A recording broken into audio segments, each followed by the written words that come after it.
Hello बच्चों, welcome to Harsh academy foundation class 9th और 10th। तो बच्चों इस चैनल पे आपको 9th और 10th के कंप्लीट सिलेबस कराए जाएंगे बच्चों, ठीक है। टर्म 1 और टर्म 2 के अकॉर्डिंग और आपकी इसके साथ साथ एनटीएससी के भी प्रिपरेशन कराए जाएंगे, ठीक है। तो आज बच्चों हम लोग सॉल्व करेंगे ट्रिग्नोमेट्री के कुछ इंपॉर्टेंट क्वेश्चंस जो आपके टर्म 1 के एग्जाम में आने वाले हैं, ठीक है। और आपको कॉम्पिटिशन्स के लिए भी हेल्प मिलेगा क्योंकि कंपटीशन में भी आपको एमसीक्यूज ही क्वेश्चन सॉल्व कराए जाते हैं और आपसे पूछे भी जाते हैं, ठीक है बच्चों। तो चलिए स्टार्ट करते हैं बिना डिले किए हुए। फर्स्ट क्वेश्चन क्या कह रहा है, ओके। सो फर्स्ट क्वेश्चन कह रहा है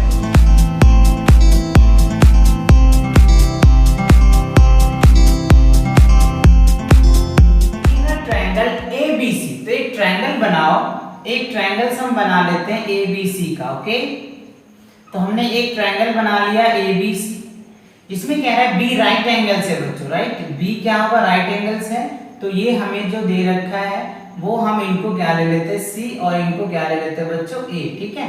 तो ध्यान दो, तो इन triangle ABC right angle at a B, तो हम इनको बी को क्या बना दिए, राइट एंगल्स। और AB हमें दे रखा है 24 सेंटीमीटर। ये जो AB है ये आपको दिया है 24 सेंटीमीटर एंड BC जो है ये 7 सेंटीमीटर दिया हुआ है, ओके। और हमसे पूछ रहा है कि find the value of tan C, मतलब हमें tan C यानी ये एंगल की वैल्यू पूछ रहा है, ठीक है। तो एक कॉन्सेप्ट आपको पता होगा बच्चों कि ट्रिग्नोमेट्री का कॉन्सेप्ट होता है, ठीक है। क्या होता है बच्चों, आप चाहे तो इसको कहीं पे लर्न कर ले या राइट कर ले। पंडित बद्री प्रसाद, ठीक है बच्चों, हर बोल सोना चांदी तौल, ठीक है ना। आप चाहे तो ये ट्रिक्स को लर्न कर सकते हैं। पंडित बद्री प्रसाद हर बोल सोना चांदी तौल। कैसे यूज कैसे करोगे आप, यूज ऐसे करोगे, साइन मतलब होता है P बटे H, cos मतलब होता है B बटे H, और tan मतलब होता है P बटे B, है ना। T मतलब tan होता है ना बच्चों, sin theta cos theta tan theta, ठीक है। और sin cos tan का क्या होता है, रिवर्स होता है, ये तो आपको पता ही है, ओके। चलो अब देख लेते हैं हमें क्या निकालना है, tan C। तो tan थीटा इक्वल्स टू क्या होगा बच्चों, tan C equals to P बटे क्या होगा B। तो देखो P की वैल्यू क्या है अपने पास 24 और B की वैल्यू क्या है बच्चों 7 है।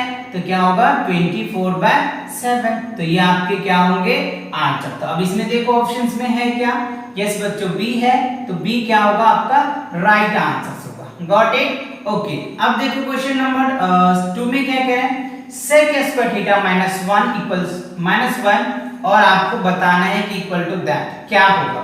ये आपके चार ऑप्शंस हैं, ठीक है। तो इसमें देखो एक फॉर्मूला होता है बच्चों, क्या sec square theta equals to 1 plus क्या होता है tan स्क्वायर थीटा, ठीक है। तो अब क्या करेंगे, sec स्क्वायर को इस साइड लेकर के अगर आप जाते हैं sec square theta equals to क्या हो गया 1, तो sec स्क्वायर थीटा की जगह पे आप क्या रख सकते हो 1 प्लस tan स्क्वायर थीटा। यहाँ पे क्या लिखेंगे 1 plus tan square theta equals to 1, तो 1 से 1 क्या होगा कैंसिल्स, तो क्या निकल के आ जाएगा बच्चों tan square theta equals to 0, तो क्या निकल के आएगा हमारा tan स्क्वायर। तो क्या होगा, A इज राइट आंसर। अच्छे से क्लियर हुआ, ओके। अब देखते हैं क्वेश्चन नंबर 3 में कह रहा है find the value of tan 30 degree by cot 60 degree is. तो ध्यान दो इनको कैसे करोगे सॉल्व, राइट। तो इसको वैल्यू वाले टेबल से आप कर सकते हो। तो देखो tan 30 डिग्री अपॉन क्या है cot 60 डिग्री। तो tan 30 डिग्री का जो वैल्यू होता है बच्चों वो 1/√3 होता है। क्या होता है 1/√3। और इनका भी जो वैल्यू होगा बच्चों वो भी क्या होगा 1/√3। तो जब आप इनको सॉल्व करोगे तो 1/√3 इनटू क्या होगा √3/1, तो दिस से दिस कैंसिल्स, तो क्या निकल के आ जाएगा 1।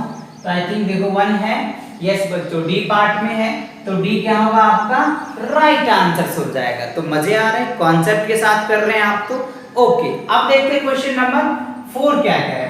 4 में कह रहा है फाइंड द वैल्यू, क्या है find the value of 1 plus cos 60 degree plus 2 और रूट में दिया हुआ है। तो चलिए इनको सॉल्व करके देख लेते हैं, ठीक है बच्चों। इसके ऑप्शंस एक्चुअली मैंने लिखा नहीं बच्चों, ठीक है। जो आंसर्स आएगा वो हम आंसर्स यहाँ पे लिख देंगे डायरेक्ट, ठीक है। चलो देख लेते हैं, 4 ऑप्शन मिलेंगे इनके भी बच्चों आपको, ठीक है। देख लेते हैं इनको सॉल्व करके क्या रिजल्ट आता है। तो 1 प्लस क्या हो गया cos 60 डिग्री। तो cos 60 डिग्री की वैल्यू क्या होता है बच्चों 1/2, ठीक है, बाय 1 और अपॉन में क्या हो जाएगा 2। तब आप इनको सॉल्व करेंगे तो क्या रिजल्ट निकल के आएगा वो देखिए। इन दोनों का जब एलसीएम अगर आप लेते हो 1 और 2 का एलसीएम लोगे तो क्या होगा 2 आ जाएगा, ठीक है, और इसे इसको डिवाइड करोगे तो क्या हो गया 2 प्लस क्या हो जाएगा बच्चों 1 और अपॉन में क्या है 2। तो रिजल्ट इनको सॉल्व करोगे तो क्या आ जाएगा 3/4 निकल के आ जाएगा। तो 3 का तो आप रूट निकाल नहीं सकते है ना, 3 का रूट तो आप निकाल नहीं सकते, 4 का निकल जाएगा तो क्या होगा √3/2। तो दैट इज द आंसर। तो इसके भी चार ऑप्शन अगर आप मान लो बच्चों 1/2 ले लो है ना, बी में क्या ले लो आप 3 अंडर रूट कर ले सकते हो √3 और सी में कुछ भी बनाओ बच्चों, ऐसे चार आपको रहेंगे और एक आंसर आपके रहेंगे है ना। तो ये चीज ध्यान रखना। तो जैसे मान लो ये क्या होगा हमारा राइट आंसर। तो आई होप ये क्वेश्चन समझ में आया, अच्छे से क्लियर हुआ। चलिए आगे क्वेश्चन देखते हैं। 10x = 15 then sin x - cos x की वैल्यू हमें बताना है। तो यहाँ पे देखो इससे क्या करोगे आप 10x, तो सबसे पहले क्या कर लोगे यहाँ से अगर हम इनको सॉल्व कर लें 10x = क्या होगा बच्चों 15 बाय क्या हो जाएगा 8 निकल के आ जाएगा। इधर मल्टीप्लाई में है तो इधर क्या हो जाएगा डिवाइड के फॉर्म में आ जाएगा। तो tan θ क्या होता है tan θ p बाय क्या होता है बच्चों p। तो अगर हम एक ट्रायंगल्स बना दें, ठीक है, ये ट्रायंगल्स बन गया हमारे पास, तो इसको हम क्या नाम देते a नाम दे देते, b नाम दे देते, c, और ये हमारा एंगल x है। तो इसके लिए क्या हो जाएगा p की वैल्यू क्या है बच्चों 15 आ जाएगा और b की वैल्यू क्या हो जाएगा 8। तो हमें क्या चाहिए हाइपोटेनस। तो हाइपोटेनस आएगा तो इसकी वैल्यूज निकाल लोगे। तो हाइपोटेनस पाइथागोरस थ्योरम से आप क्या कर सकते हो फाइंड आउट कर सकते हो, आसानी से निकल के आ जाएगा। पाइथागोरस थ्योरम क्या कहता है बच्चों अगर याद हो आपको तो h² क्या होता है p² + b²। तो जब आपको h निकालना होगा तो अंडर रूट क्या करेंगे p² प्लस क्या हो जाएगा b²। तो जब यहाँ पे अगर आप वैल्यू को मेंशन करेंगे तो 15 का स्क्वायर क्या हो गया 255 और 8 का क्या हो गया 64। दोनों को अगर आप ऐड करते हैं तो क्या निकल के आ जाएगा बच्चों, ठीक है 289 आ जाएगा और जिनका अगर अंडर रूट निकालेंगे तो 17 आ जाएगा। क्या होता है 17 आ जाएगा। ओके, तो अब आपको क्या निकालना है sin x और -cos x। तो sin θ क्या होता है बच्चों sin θ क्या होता है b/h है ना, और cos θ sin θ होता है बच्चों p/h है ना, और cos θ b/h होता है ना। तो h की वैल्यू 17 है। तो यहाँ पे अगर मैं कैलकुलेशंस करूं, ठीक है, तो आपको h पता चल गया, b तो क्या हो गया आपका cos sin x = p/h। तो क्या हो गया 15/17 और -8 बाय क्या हो गया 17। अब दोनों का एलसीएम लेंगे तो क्या हो गया 17। तो 8 में से 15 में से क्या करेंगे आप 8 लेस करेंगे, तो 15 में से 8 लेस करेंगे तो क्या हो गया 7। तो 7 बाय क्या हो गया 17। तो ये ऑप्शंस आपको चेक करना है 7/70। यस बच्चों डी है, तो डी क्या होगा राइट आंसर होगा। तो आप जो है ना कॉन्सेप्ट को पहले समझो और कॉन्सेप्ट को समझ के आप क्वेश्चन करोगे ना तो बहुत मजा आने वाला है क्वेश्चंस में, है ना बच्चों। चलो अब देखते हैं क्वेश्चन नंबर 6 में। देखो क्वेश्चन नंबर 6 में कह रहा है कि 4 tan θ = 3 then 4 sin θ - cos θ upon 4 sin θ plus। तो आप चाहो तो यहाँ से वैल्यूज भी निकाल के आप यहाँ पे पुट ऑन कर सकते हो, या फिर आप एक ट्रिक्स बना करके इसको इसमें tan का फॉर्म बना लो। तो tan का फॉर्म आपको पता है कि क्या होता है बच्चों, याद होगा कि sin θ / cos θ क्या होता है फॉर्मूला tan θ होता है। तो देखो साइन है और यहाँ क्या करेंगे cos से डिवाइड कर देंगे इसमें भी, तो ये cos कट जाएगा, ये tan बन जाएगा, ये कट जाएगा। तो आप इस तरह से भी कर सकते हैं राइट। तो चलो हम यहाँ से पहले tan की वैल्यू निकाल लेते हैं। तो tan θ = क्या हो गया 4/3। अब क्या करें आप इस सभी में डिवाइड कर दो, किससे cos से। तो क्या हो जाएगा 4 tan θ और -1 और इसका आप करेंगे तो क्या हो गया 4 tan θ + 1।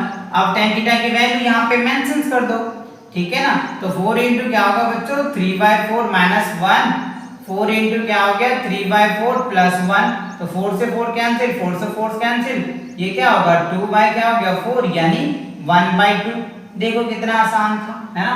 तो इसमें चेक करो 1/2, यस बच्चों ये है ना, तो ये आपका क्या होगा राइट आंसर। तो आप चाहे तो इस तरीके से भी कर सकते हो, या यहाँ से tan थीटा की वैल्यू निकल के आ गया, आप चाहे तो यहाँ से इसको p मान लो, इसको b मान लो, p और p पता चल गया आपको, है ना, b पता चल जाएगा, जिससे h फाइंड आउट करो, फिर sin का निकालो, cos का निकालो, लंबा प्रोसेस होता है। तो आप ये शॉर्टकट मेथड का यूज कर लो, जिससे आसानी से कम समय में आप क्या कर सकते हो, आंसर ला सकते हो। ओके चलो अब क्वेश्चन नंबर 7 को देखते हैं। क्वेश्चन नंबर 7 देखो क्या है, given that sin alpha, right, sin alpha 1/2 दिया हुआ है, cos बीटा 1/2 दिया है, then find the value of alpha plus beta का हमसे पूछ रहा है। ठीक, तो हमें अल्फा की वैल्यू और बीटा की वैल्यू पता चल जाए तो हम क्या करेंगे, इसमें पुट ऑन कर देंगे, आसानी से सॉल्व हो जाएगा। तो चलिए निकाल के देखते हैं। देखो sin अल्फा की बात कर ले 1/2, तो देखो sin अल्फा यानी sin जो होता है बच्चों, sin कितने होता है 1/2, किसकी वैल्यू होती है, ठीक है, sin 0 0 30 डिग्री की वैल्यू क्या होगा 1/2 होता है, यहां तक लिखेंगे 30 डिग्री, तो sin से sin कैंसिल, तो अल्फा इक्वल्स टू क्या निकल के आ गया 30 डिग्री। चलो अल्फा निकल के आ गया, अब अगर हमें बीटा की वैल्यू निकल के आ जाए तो बात बन जाएगी। तो यहाँ पे क्या लिख सकते हैं आप, cos बीटा इक्वल्स टू क्या लिखेंगे, cos 60 डिग्री आ जाएगा 1/2 का, तो cos से cos कैंसिल, तो बीटा इक्वल्स टू क्या निकल के आ गया 60 डिग्री। अब देखो आपको अल्फा आ गया, बीटा आ गया, तो सिंपल से अल्फा प्लस बीटा करेंगे तो क्या निकल के आ जाएगा 30 डिग्री, और 60 डिग्री क्या होता है 90 डिग्री। तो देखो 90 डिग्री ऑप्शन है आपका, yes A B C D, D है तो डी को राइट आंसर। मजे आ रहे हैं ना बच्चों अच्छे से। और आपको अगर कॉन्सेप्ट देखना है तो हर्ष एकेडमी चैनल पे जाओ, वहां पे इनके detail concept with NCERT question को भी सॉल्व किया हुआ है। ठीक है बच्चों, चलो अब देखते हैं क्वेश्चन नंबर 8 में, if cosec theta minus cot theta equals to 1/3 then the value of cosec theta plus cot theta. ठीक है, तो इसमें कैसे करोगे, कंफ्यूज सा बना हुआ है आपके माइंड में कि कैसे निकलेगा सब। तो देखो इनको सॉल्व कैसे करेंगे, तो देखो 1 plus cot square theta equals to क्या होता है cosec स्क्वायर थीटा। आप चाहें तो ये फॉर्मूला अच्छे से लर्न कर लो। ओके, अब देखो इसको उस साइड लेके जाओगे तो 1 बराबर क्या हो जाएगा cosec स्क्वायर थीटा माइनस क्या हो जाएगा cot स्क्वायर थीटा। देखो a square minus b square आ गया, तो a plus b a minus b लिख सकते हैं आप। cosec थीटा माइनस क्या हो जाएगा cot थीटा, और इनटू क्या हो जाएगा cosec थीटा प्लस क्या हो जाएगा cot थीटा। आ रही बात समझ में? तो चलो देखो आप यहाँ देखो cosec theta minus cosec plus value दे रहे थे 1/3, तो क्या करेंगे यहाँ पे 1/3 पुट कर देंगे, और यहाँ पे क्या हो जाएगा cosec theta plus cot theta. अब ये 1/3 को इधर लेकर के आओगे तो क्या निकल गया, मल्टीप्लाई करोगे तो क्या हो गया 3 आ जाएगा। तो डायरेक्ट मैं लिख दूं यहाँ पे, ये क्या हो जाएगा 3 आ जाएगा बच्चों, है ना, ये क्या हो गया 3। तो यही तो हमसे पूछ रहा था कि cosec theta plus 1 cos theta equals to क्या हो गया 3। तो आई होप ये क्वेश्चन समझ में आया होगा बहुत अच्छे से बच्चों, कोई डाउट तो नहीं है। अगर डाउट है तो कमेंट सेक्शन में कमेंट करके मुझे बताओ, फिर नेक्स्ट इसी का लेक्चर लेके आएंगे बच्चों, और इंपॉर्टेंट क्वेश्चंस कम से कम 20-50 क्वेश्चन मैं आपको करवाऊंगा इस सीरीज में, फिर नेक्स्ट चैप्टर के और मूव ऑन होंगे। ठीक है, तो मिलते हैं नेक्स्ट कॉन्सेप्ट के साथ और नेक्स्ट इंपॉर्टेंट क्वेश्चन के साथ बहुत जल्दी। तब तक के लिए पढ़ाई करते रहे, ऑल द वेरी बेस्ट।